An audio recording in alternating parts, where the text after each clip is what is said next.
Okay, this is another installment of my little add-on to the Muscle Central channel, On the Ropes.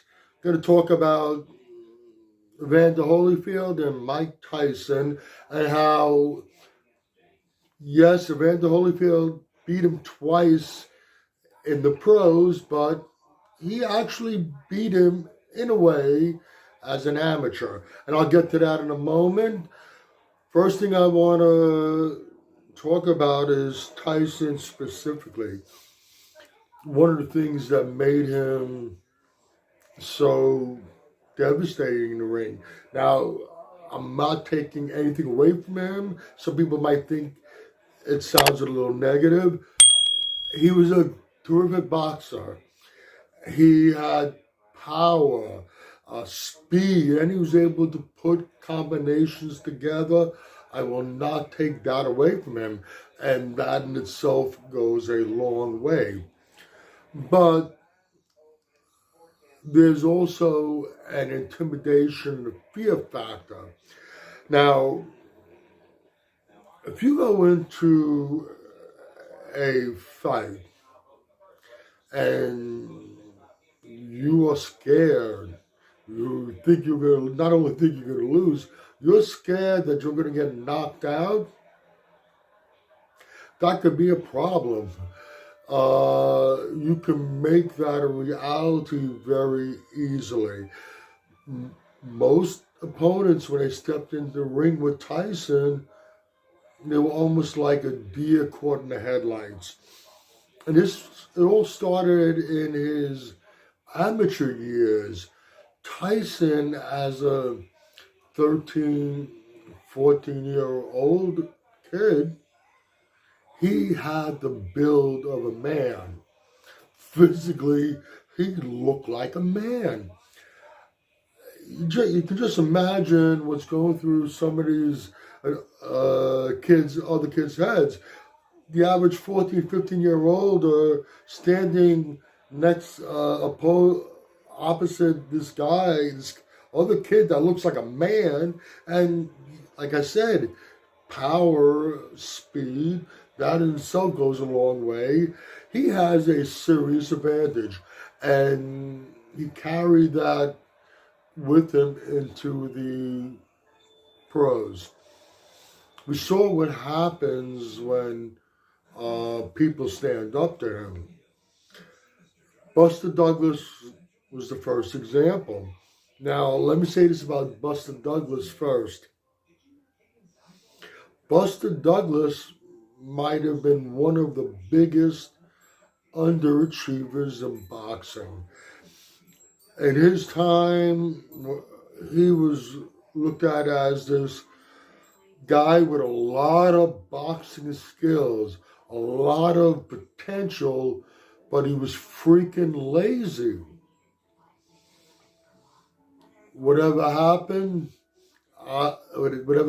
to him before he stepped in the ring with Tyson, whatever started going through his head, he changed. He put the work in. He wasn't lazy. His skills shined. And to boot, he wasn't afraid, which was a major factor. I'm going to get into the Holyfield, Tyson, how Holyfield beat him as an amateur in a moment. It was the ninth round, if I remember correctly, when Buster Douglas got knocked down by Tyson. People were talking about how he barely beat the count. That was not what happened. When you look at that, Douglas went down, no doubt about it. He immediately rolled and went to one knee, and he pounded the canvas with his fist in frustration and disgust that he got careless, and he let this guy land this shot on him that put him down. He was looking at the referee the whole time. He was totally focused on the referee. Yeah, he got up just before the 10 count on purpose, strategically, took advantage of the whatever time he had to be totally clear before he got back up. And he got back up swiftly, and he finished off Tyson. He was not besides the fact he had these skills, he was not afraid of Tyson. And that was one of the biggest factors in him beating Tyson. Let's get to Holyfield. Now, we saw in the first fight how when he knocked out Tyson, that was a one-sided fight. Say what you will, but that was a one-sided fight. Evander dominated Tyson from the beginning till when he stopped him.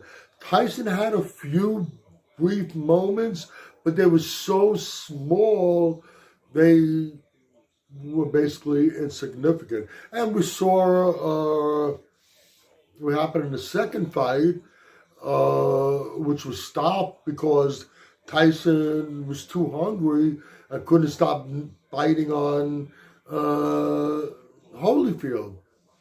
Holyfield, besides being a skilled fighter, was not afraid of Tyson. And Holyfield had another advantage over Tyson.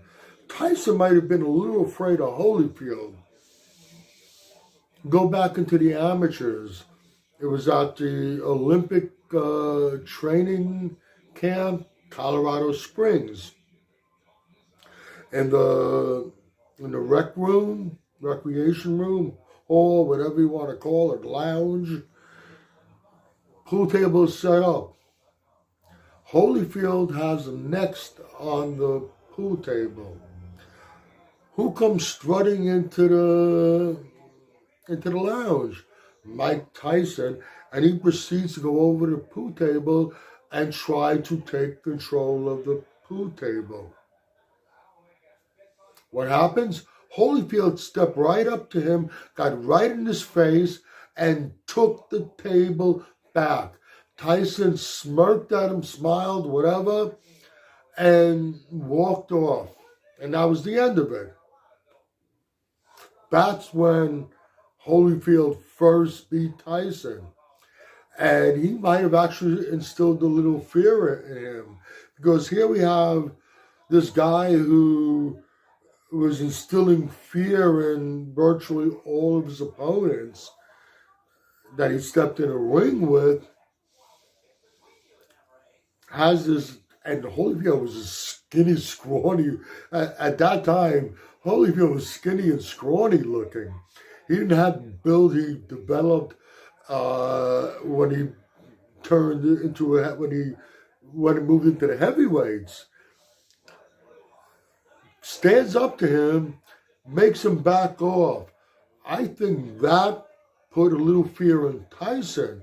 So ultimately, when they stepped in the ring, not only did Holyfield bring skills, Holyfield was not afraid of Tyson, and Tyson might have actually had a little fear of Holyfield going into it, knowing that Holyfield was not intimidated by him whatsoever. Okay, the point I'm trying to make here is, yes, Tyson was a terrific fighter, and he was fun to watch, but a lot of his success was due to the intimidation factor, the fear that his opponents had of him, going back to the amateurs, and how Holyfield, as an amateur, when Tyson tried to be the bully, stood up to him and made him back off. What happens when you stand up to a bully?